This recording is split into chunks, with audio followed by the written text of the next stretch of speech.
السلام عليكم ورحمة الله وبركاته. وبريتك يا وركرتانا كم جرت فيها كسنة لكن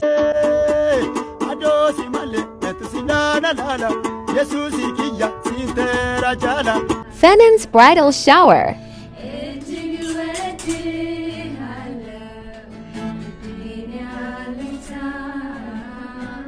Mucaatu mucaa baata wanti yaa Solomoon jedhamti rakkoo maatii keessatti uumameen umurii waggaa 13tti karaatti baate. Nagaaf araarri Waaqayyoo bakka jirtan hundumaatti isiniif haa baay'atu. Akkam jirtu kun Boonsaa Addisuu Guuteeti. YouTube channel kana irratti viidiyoowwan babbareedoo jireenya afuuraa keenyaaf bu'aa qaban isiniif dhiyeessina. Haaraa yoo taatan subscribe gochuudhaan maatii keenyatti dabalama. Paastericha biyya Naayijeeriyaa. Biyya Naayijeeriyaatti waan ajaa'ibaatu dhaga'ame. Innis Paaster Joonsan Adeelikee namni jedhamu waldaa isaatti amantoota irraa qarshii walitti sassaabamee guyyaa dhaloota haadha manaa kee irratti konkolaataa ammayyaawaa bitteettaa fi sababa jedhuun sanbata guddaa tajaajiluudhaaf yeroo inni waldaa dhufu battalatti amantoota isaatiin qabamuudhaan itti dacha'anii reebuun kunoo akka kana isa fakkeessanii jiru. Bara ajaa'ibaa keessa jirra. Kabajamtoota hordoftoota YouTube channel Boonsaa Addisuu Guutee odeeffannoo tokkoon isiniif qaba. Innis macaafa qulqulluun bareedaan isin argitan kuni maxxansa Oromoo Bible Society-dhaan maxxanfamee biyya Kooriyaa Kibbaatti maxxansa gabaarra ooleen gara biyya keenyaatti kan dhufaa jirudha. Baay'inni isaa ammaaf gara 27,000 kan jedhamee macaafni qulqulluun Oromoo Bible Society-dhaan maxxanfamee gara biyya keenyaatti seenaa jira jechuudhaan har'a dhageenye jirra.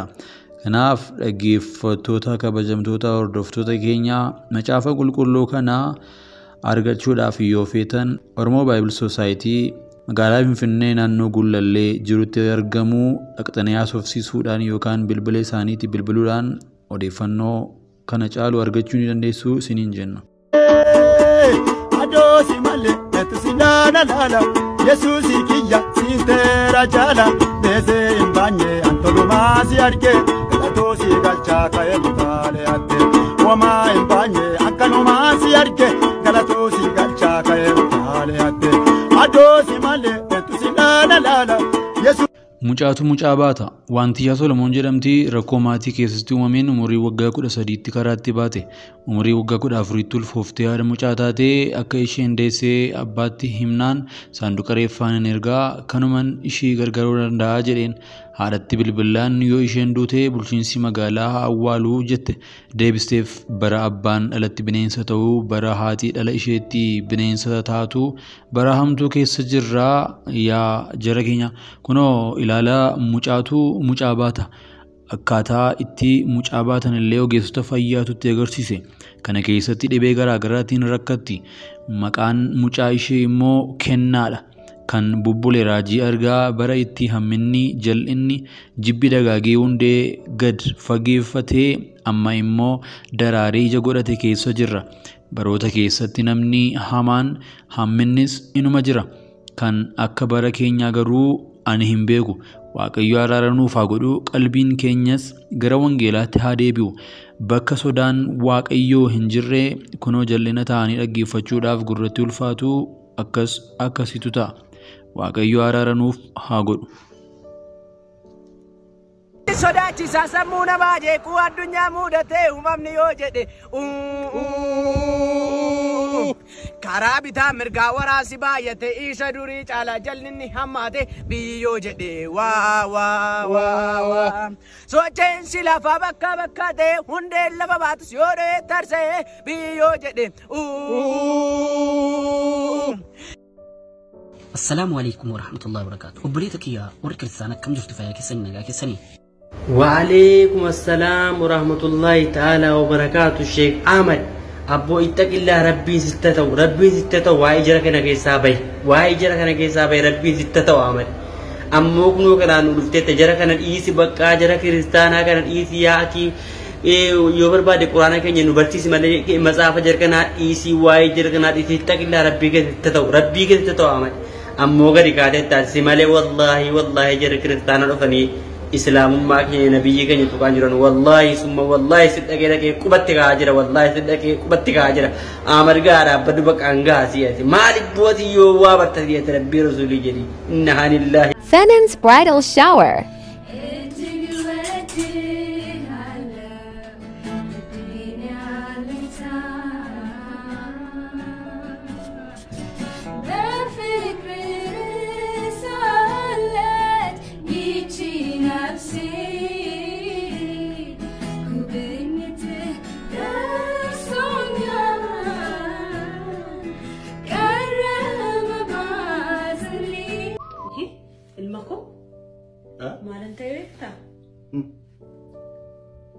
Amma karareeroon deemu callisee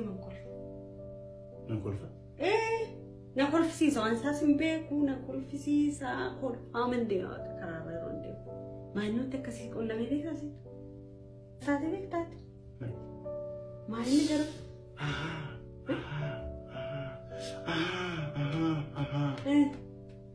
waan isaa yeroo lafarra deemtudha kan si kolfisiisu. Maal waaqarran deemaa yeroo man deemu karaa marra jira. Karaa marra naa galeera si kolfisiisa. Qofaan koo kolfaan deema akka maraatu. Ilkaanoo banaa deemta. Kolfaaman deema. Kolfaama deemta. Maalni kun? Beektaa akka yaa sirrii no ani ta'u warran ga'u sirra malee. Maaliif maal seete beekaa dha beekaa. Ilama namoonni akka kee lafatti dhiyooni. Lafatti dhiyoo.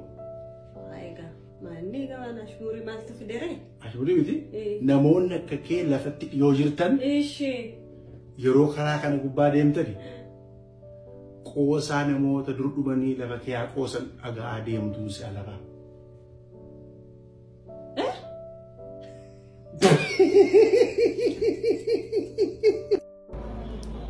Koi metaka baddu arasi bagansi argeju.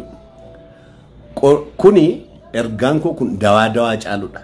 Kudhaan maddu kudhaama siifaa ta'u. Eessatti kudhaan matta eessatti liqimsita sammuu kee keessatti. Mee farda kana laali. Wanti gurguddaan humna qabeessi addunyaa lafaa humna fardaatiin tilmaamama. Fardi humna qabeessaa jechaadha. Doguddaa ga'uu danda'a jechaadha. Waan baay'ee fardi lama ol bukkee dhaabate kuntaala 12 amma 16 harkisaa jedhame yaadama. Gaarii mattu. Of amansiise innan itti hidhame kun humna na caalaa hin danda'u jedhee dhaabachaa jira. Laastikii birrii 150tu sayidee jira. Kana caccabsee lafa kaa'ee deemuu hin danda'a. Amma mee waa'ee fardaa dhiisi maal ofiin jettee jirta laataati. Attamitti of amansiiste ani hin qabu, ani hin danda'u, ani bira hin ga'u jetta yoo ta'e akkasumatti barri kee hin xumurama. Garuu yaada kee jijjiirtee kana nan danda'a. Na dandeessisa waaqayyo immoo itti bira buufatte.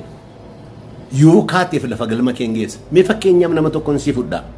Toomaas Alva Edison jedhama. Yoo barumsaan ta'e kutaa 3 caalaan baranne. Garuu an ibsaa addunyaa lafa harkarratti nan agarsiisa dhee ka'e. Ibsaan kun takkaamatti akka inni jedhe ta'e miti. 20tti sadidee, 30tti sadidee, 100tti sadidee, 900tti sadidee, 999tti sadidee si akkuma tokkoffaatti hin ifeef. Nan danda'a jedhee sammuusaa waan amansiisee ka'eef hin danda'e. Kunoo argamni inni argate har'aa dukkana keessatti nu ifaa jira jechaadha. Waaqayyo si keessa kennaa addaa kaa'eera. Dandeettii addaa qabda. Kun birriidhaan hin shalagamu, kuni beekumsaan hin shalagamu, kun firaan hin shalagamu, kun lafati jirtuunis hin murteessu, kuni qabeenya qabaachuuf dhabuu keetii miti. Sammuu keeti qarshii guddaan qabeenyi guddaan sammuu keeti. Wantati jettee of amansiistee jirtu kun lafarraa si balleessa. Wantati jettee of amansiistee jirtu kun lafarratti si jiraachisa. Lafa yaaddeen si gaaddoo yaaddeen kan si hambisu sati jette sanadha. Maaliif caaffanni qulqulluun maal jedhaa? Waan amantan hundumtu isiniif hin danda'amaa jedha. Hin soba yoo jetteefi hin sobu inni dhugaadha. Atis wanta amante hin dandeessa. Akka farda kana of amansiiste jireenya jiraachaa jirta yoo ta'e harkaan qabu waan kana illee nan danda'a garuu qabeenyaan qabu itti of amansiistee deemaa jirtu sammuu kee keessaa kaasi. Sammuu qabda, dandeettii qabda, sammuuf dandeettii qabaannaan lafa ati hin geenye hin jiru. Kunoo markaatoo kana keessa sooressi gurguddaa qubasa abbuudduu kanaan farrama. Kutaa tokko kan hin galle. Biiliyeenarii, miiliyeenarii ta'anii hojii gurguddaa hojjechaa jiru. Ati garuu eegati. Lafa yaadde ga'uudhaaf har akka murteessi sammuu kee yaada kee jijjiirradhu. Karaa kee jijjiiri. kaayyoo kee jijjiire karoora kee jijjiire gadi itti ba'i waaqayyo si milkeessa milkaa'i follow godhi.